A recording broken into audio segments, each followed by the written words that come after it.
Bem-vindos, esse é o Espaço Cultural Circo Navegador. Hoje temos a satisfação de receber Luiz Perequê. Vai fazer o show daqui a pouco aqui no Espaço. É uma grande honra recebê-lo, estamos super emocionados e curtindo esse show, curtindo ele antes mesmo dele começar, fazendo a divulgação, preparando o espaço. E eu queria começar essa entrevista pedindo para você falar um pouquinho sobre a sua obra, sobre o seu jeito de tocar e cantar, sobre o seu jeito de ser, para você ficar bem à vontade para falar um pouco de você para nós. Bom, sou compositor, mais que cantor, sou cantautor, né? Que componho e canto meu trabalho. E sou natural de Paraty, sou autodidata, né, com o meu trabalho. E, enfim, fiz uma carreira em cima da questão da preocupação com esse negócio da manutenção da cultura. Eu fui cantando o que foi acontecendo à minha volta. Não tive nenhuma formação, assim. Na verdade, o que aconteceu é que eu fui chegando nos movimentos, via Pastoral da Terra, via isso aí. Os amigos começaram a ver e ouvir a minha música e foram fazendo um link com ela, basicamente com as questões, primeiro com a questão ambiental e depois com a questão do socioambiental. O homem que planta e pesca, o caiçara, o homem do campo, né? Então foi basicamente isso que foi se juntando e esses são os elementos que eu fui trazendo para o meu trabalho. Eu amadureci fazendo isso, entende? Encontrando essas pessoas, passando essas informações e comecei a participar dos movimentos e tal. Então, basicamente, meu trabalho que eu trago no meu trabalho é um pouco disso, essa ideia da manutenção da identidade cultural da região que eu vivo. Então, basicamente, é isso que eu quero no meu trabalho. Minha célula está ali, tanto a questão ambiental como socioambiental, né? O homem no seu lugar. Muito bom. Você sabe que eu te conheci no filme Caiçaras, A Margem do Brasil, do Guilherme. Guilherme fez o filme, aí ele veio passar aqui na Ilha Bela. Eu fui assistir, criei uma amizade, uma empatia, porque o filme é bom pra caramba, e ele é um cara muito bacana. A gente veio conversando, tomamos uma cerveja, e depois conversamos muito, e ele fala... Bom, eu já tinha visto no filme a entrevista, ele falou, olha, para o espaço... ele foi meio listando os músicos que passaram pelo filme, né? E o filme é lindo, né? E aí, então, aproveita falar um pouquinho dessa experiência com o filme, do Guilherme. Então, o Guilherme, na verdade, ele me procurou falando que ele ouviu a música, achou que tinha tudo a ver com... Enfim, é o filme dele, né? A música que eu faço, ele podia usar. E acabou que a gente também aconteceu isso. Eu dou muitas autorizações, porque quase todo o pessoal que faz documentário acaba passando ali me chamando, né, pelo trabalho. E eu acabo fazendo muito isso. Às vezes a pessoa me liga, eu mando por... Né, hoje, rapidamente, né, e-mail, não sei o quê. Mas o Guilherme não, o Guilherme ele teve Paraty, a gente ficou amigo, na verdade, né? Eu acabei que eu ia fazer um show, eu acho que era em Poços de Caldas, né, Juliano? Foi em Poços de Caldas, e passei na casa dele, em Campinas. A gente dormiu lá, né? Ficamos uma noite na casa dele em Campinas, muito legal, conheci a família dele também, um cara muito bacana, muito, muito sério, muito focado no que ele faz, assim. E estou até com saudade dele. E fica uma sugestão, né? Quem estiver assistindo, vai dar uma procuradinha, tá no YouTube, é aberto esse filme. Caiçara, a Margem do Brasil. Um olhar muito sensível, lindíssimo. E fala um pouquinho, então... Eu tenho uma curiosidade, a gente está se conhecendo pessoalmente. Hoje, não é verdade? Conhecemos por mensagens e tal.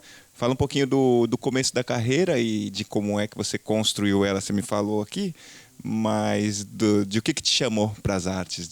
Como é a tua família? Né? Então, minha família é uma família da zona rural, né? Meu pai, durante o show, tem até uma música que eu faço, que é uma homenagem que eu faço para ele, que meu pai era tropeiro, fazia transporte de cachaça entre Paraty e Ubatuba. Né? Eu sou o primeiro filho de uma família mineira, chegado em Paraty em 58, por isso que tem essa tradição. Ele trouxe essa coisa do tropeiro, né? Que são dos caminhos de Minas. Então eu sou criado ali. E quando eu saio da zona rural, que vou para a cidade já com uns 15, 16 anos, assim, trabalhar normal, como todo mundo tem que fazer a vida, né? Comecei a ver algumas pessoas tocarem e tal, porque lá em casa ninguém mexia com música, não tinha ninguém na família. E gostei muito de ver aquilo e comecei a compor minhas músicas secretamente, né? E aí chamei um dia um amigo, que fizemos muita coisa junto depois, e mostrei para ele, um professor em Paraty. E mostrei minha música, a gente era amigo de adolescência. E ele mostrou para um outro cara que tocava violão, que botou violão na música e gostou muito. Então eu comecei a tocar violão com 20 anos, né? 22 anos, na verdade. Quando foi em 83, já um outro amigo me inscreveu, eu nunca tinha tocado no palco, um amigo meu me inscreveu num festival em Angra. E eu fui tocar nesse festival em 83, fevereiro de 83. Fui classificado no festival. Eu não queria nem ir, porque eu tinha medo de subir no palco, a mão suava, vai cair o violão da mão.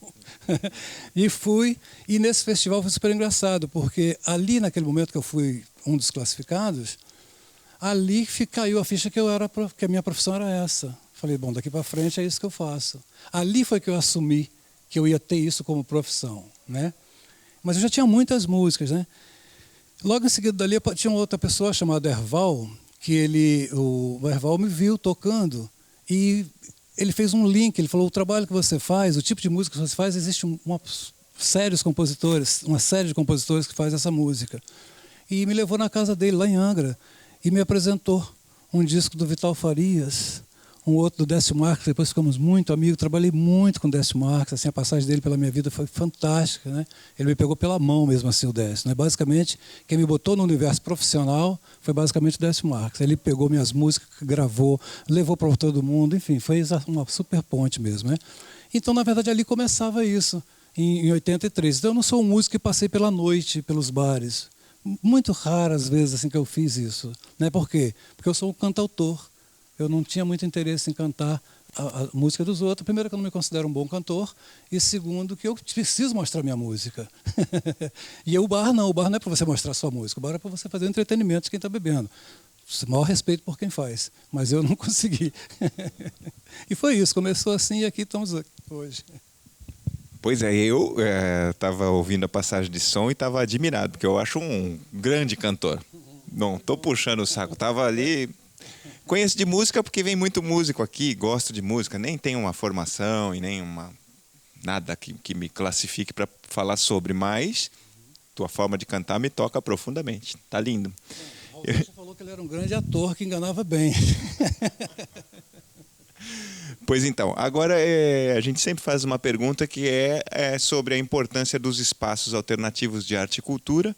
Então, todos os artistas que pisam aqui comentam um pouquinho sobre esse espaço, sobre os espaços que têm transitado, sobre a importância desses espaços. Olha, se acaba a última porta, o resto é o chão do abandono. Um poeta na noite morta não necessita de sono. Cecília Meirelles. Eu acho que a questão dos espaços alternativos traz um pouco isso. Quando tudo entra no seu conflito, aí, as instituições, a finança, tudo, nós temos os espaços alternativos para nos reunir, cantar, no mínimo rodar um chapéu e prosseguir, porque nós não vamos parar. A gente nasceu para fazer isso, a gente é isso, parece quase que uma doença. Então a gente vai fazer com dinheiro, sem dinheiro, e a nossa arma são os espaços alternativos. Os espaços é um braço, basicamente, do que a gente faz. E eu, como artista, na estrada já tive, né, o espaço, já recebi muita gente, fiz muita coisa também, e sei a dificuldade de fazer. E como artista na estrada eu sei o valor de quem faz. Então, assim, sempre que as pessoas me chamam para fazer coisa, faço muita coisa, de graça, meio pago, bem pago, enfim, eu acho que esse é o estar no caminho. E isso que eu faço. E uma grande garantia é isso, é os espaços alternativos. Eu acho que os espaços alternativos é realmente o abrigo que a gente tem quando tudo se fecha. É isso que eu penso. E você poderia relatar um pouquinho da trajetória e da história do Silo Cultural, que é uma casa super importante na história de Paraty. De alguma forma a gente se espelha nisso. Esse espaço aqui, ele se espelha no espaço Pés no Chão da Ilhabela. E de alguma forma no Silo, não conheci, mas muito ouvi falar. E aí é muito importante a gente saber e criar esta geografia dos espaços culturais. O espaço da Ilhabela, a minha companheira, que é a Wanda, que está aqui, inclusive, quem ajudou a fazer toda a história do Silo Cultural e tudo, né? Ela passou por lá com ele, fez uma parceria de trabalho lá, já apresentou. Então, a questão do Silo Cultural é o seguinte, no ano 2000, a gente estava exatamente com isso que você acabou de falar, como é que fala? Uma crise na questão do desenvolvimento, da questão cultural mesmo, assim, do dinheiro, de como fazer as coisas. E a gente, em Paraty, começou a pensar como que a gente faria para a gente ter um lugar que a gente pudesse fazer o nosso trabalho, que fosse fora. Porque o que acontece? Mais uma vez, a importância dos espaços alternativos. O que acontece? A gente que vive nessas cidades menores, você vive à mercê de quem está na prefeitura, de quem está na Secretaria de Turismo. Se a pessoa não tiver uma simpatia com você, você fica 4 anos sem ser contratado. Não é verdade? E automaticamente a gente que é os artistas que vem fazendo esse trabalho com a ideia de questionar coisas, de denunciar coisas, a gente faz isso no nosso trabalho, no nosso jeito de funcionar, a gente faz isso. Automaticamente, toda hora você tem alguém que não está gostando muito do que você está fazendo. E aí você vai ficando, né, ali na geladeira. Aí de repente entra um cara que gosta de você trabalha pra caramba, que também não é bom. O bom é que fosse realmente uma coisa que não tivesse isso, nem que você trabalhasse muito porque é amigo de quem está no poder, e nem que você não trabalhasse nada porque a pessoa não gosta de você. Ou seja, precisa de ter os espaços alternativos, ou melhor, a política pública de cultura, que não passe por esse processo, né? E a gente, em Paraty, começou a pensar exatamente como que a gente pudesse ter um espaço que a gente fizesse trabalho que ultrapassasse esses 4 anos. Porque se você pensar na formação, quando você tem um espaço, você pensa logo em formação. Né? Gente jovem chegando. Um jovem com a cultura, ela tem um tempo e o dinheiro uma pressa. Essas coisas não se juntam muito. E a política está muito colada ali na questão do funcionamento da grana. Vamos, né? Então, basicamente, acaba isso. E a gente queria um espaço que a gente pudesse fazer um trabalho que a gente não tivesse que... Enfim, que a gente dominasse aquele espaço, pudesse fazer o que a gente, no tempo que tem a cultura, no tempo que tem as artes, no tempo que a gente está fazendo as coisas. E a gente, então, a Wanda, ela é bailarina e dava aula de dança na Casa da Cultura. Naquele ano, a Casa da Cultura em Paraty foi interditada, porque ia cair. Tinha que dar reforma, estava muito mal. E aí a gente ia alugar um espaço. Primeiro que foi, vamos alugar um espaço para ela continuar, para ela fazer as aulas e tal, não sei o quê. E aí nasceu a ideia do Silo Cultural.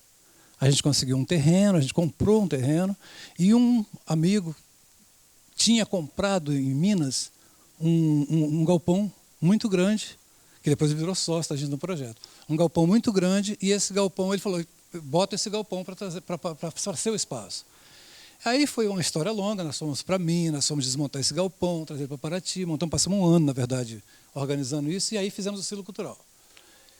E como a gente tinha uma ideia de fazer o seguinte, de além da necessidade do dinheiro público, que era muito pouco, a gente pensou muito no dinheiro do público, como criar um lugar sustentável, um lugar que possa se manter, né, que possa cobrar ingresso, né? E a gente, nesse processo, você deve saber tanto quanto eu agora, que cultura, no meio desse processo que você descobre que cultura é um negócio caro. Cultura é caro se fazer cultura, não é baratinho, né? Você tem uma câmera ali te filmando, é caro. Você vai pegar um instrumento bom, ele é caro. Você vai botar uma iluminação, é caro. Tudo é caro. E nós temos aqui, não sei aqui, mas lá em Paraty principalmente, você tem muitos eventos na rua. Então você não tem uma educação de pagar. Se perdeu um pouco. Isso é lá do movimento universitário que ainda tinha isso. Né? Os artistas passavam por bilheterias pequenas. Só se cobra quando é aquelas imensas bilheterias. Né? Então, e quem precisa mesmo, a gente não tem esse hábito. E a gente, então, no meio disso, a gente ficou 2 anos com o Silo Cultural funcionando assim e basicamente pagando para trabalhar, pagando para ter aquele espaço. Até que a gente conseguiu, em Paraty tem esse negócio o dinheiro da intervenção, da compensação ambiental, que é da eletronuclear, e a gente teve um apoio nesse ponto, para estruturar, porque a gente, na verdade, sozinho a gente não viu que a gente não segurava, porque o espaço era grande, inclusive. Enfim. E daí nós fizemos muita coisa. Fizemos uma caravana, lógico, teve os cursos, fizemos uma casa de farinha para fazer farinha, receber escolas. E fazer farinha, digo assim, para mostrar o exercício daquela cultura, né? Não para vender farinha. E também a gente acabava dando lá. Tal. Mas para mostrar para os alunos o que os avós faziam. E isso foi muito bom, segundo todo mundo diz, que isso recuperou muito essa questão. A questão dos cirandeiros, começamos a trabalhar com o cirandeiro, trazer de volta, fizemos CD de todos os grupos, enfim, fomos trabalhando. Já bem para cá para o final, eu sou ruim de data para caramba, nós fizemos um negócio chamado Caravana Paraty, porque a gente começou a entender que uma forma de você divulgar um lugar turístico, principalmente um lugar que se anunciou como a cidade do turismo cultural, o maior outdoor dessa divulgação deveria ser o produto cultural. E também a gente fez um movimento muito grande, onde a gente sempre ficou discutindo que você tem que vender o produto cultural para ele não se misturar com a manifestação cultural. A manifestação cultural não se vende, ela é da alma da cidade. O produto cultural é que você prepara para vender, para turista, para quem quer. Porque uma procissão de um santo X, independe se tem turista ou está chovendo, ela vai passar, né? Então, basicamente, você não pode transformar isso numa coisa para turista. Claro que você não vai proibir turista de ver, mas você não vai fazer porque tem e deixar de fazer porque não tem, né? E a gente então partiu para essa ideia a gente achou que botar a cultura na frente da divulgação. E aí nós fomos para o Rio, ficamos 10 dias em cartaz no Centro Cultural Banco do Brasil, com 154 pessoas, de tudo que é grupo de Paraty participou. Depois ficamos no Centro Cultural Vergueiro, em São Paulo também, levando todos os cirandeiros, enfim, todo mundo que você perguntar lá estava nessa caravana. Foi uma coisa muito legal. A ideia disso era criar uma liga entre os artistas, porque dentro de tudo isso que nós estamos falando, precisa ter esse corpo cultural. Esse corpo cultural é feito desse fragmento, de todo mundo junto. Essa era a ideia dessa história. E aí, um pouquinho para frente disso, a gente chamou isso de defesa cultural. E eu tenho uma conversa com o Gil sobre isso. Ele foi a Paraty, fez uma entrevista na Flip, falou sobre a importância dessa ideia, né? E falou sobre todos os lugares com o mesmo problema. De começar um processo turístico numa aceleração muito rápida, né? No processo da grana, de vamos, e atropelar exatamente o que você anunciou às pessoas para virem ver. É igual quando você anuncia que você tem uma nascente. E quando chega muita gente, você entra dentro da nascente para servir as pessoas. Né? A próxima turma vai ter água suja. Né? Então, o processo cultural é um pouco isso. Essa ideia do defesa cultural, que é um pouco essa ideia de você preservar. O que é isso? Não é você não ter os turistas, não. É você tentar não marcar, por exemplo, grandes eventos em dias de festas tradicionais. Paraty é uma cidade com muitos eventos, né? Então, a nossa discussão é basicamente isso. Agora, posso encerrar essa fala dizendo, você sabe tanto quanto eu o que aconteceu. Né? A gente fez isso e se encheu de coisa, vamos dizer. Eu acho que todo mundo cresceu muito nesse processo, esse período de Gilberto Gil no Ministério da Cultura. Eu acho que a gente fez isso assim, a gente sobe, a gente pega muito peso, muita bagagem, se enche de conhecimentos e vontades e desce. E quando a gente desce, a gente perde o lugar, né? A gente passa muito mais para baixo de onde a gente estava. Então é isso.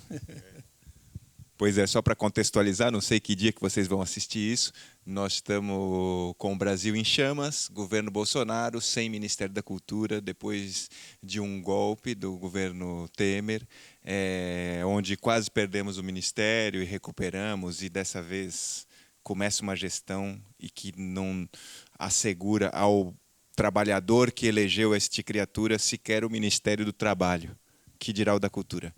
E estamos muito tristes nesse momento. Brasil em Chamas significa a Amazônia sendo queimada com um desmatamento 278% acima do que era no mesmo período do ano passado. É uma coisa de arrepiar. Não gostaríamos de estar falando sobre esse assunto. As artes e a cultura estão, nesse momento, sofrendo muito e, ao mesmo tempo, a gente está se virando. A gente está vivo na resistência e não vamos abrir mão disso por nada. Quer completar isso? Ou... Não tenho o que completar, é o que você falou, a gente está sem Ministério da Cultura, não, mas a gente está sem ministérios. A gente está sem presidente, a gente está sem um bocadinho de coisa, a gente está sem dignidade. A gente sempre fala aqui, eu levanto sempre essa questão, o sistema de dominação, ele usa de vários artifícios para se manter dominante. A primeira coisa que se faz nesse processo que a gente vivencia é a criminalização. A criminalização, por exemplo, da pobreza sempre existiu. Isso é um sistema de dominação. Mas aí, num determinado momento, se faz a criminalização da democracia. E logo em seguida, a criminalização da política. E logo em seguida da democracia e, por fim, a criminalização da civilidade. Hoje a gente está quase com vergonha de ser um cidadão civilizado, né?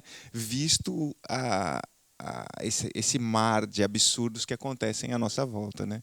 Enfim, nós estamos aqui desabafando, vocês desculpem, nós estamos desabafando porque nós estamos sofridos, doloridos, mas sabemos que o nosso antídoto é a arte e a cultura, e aqui nesse espaço e com esta qualidade de artista estão asseguradas as subjetividades, a multiplicação das possibilidades de existência, e temos a certeza absoluta de que o carinho que as artes fazem pode ser um ponto de transformação.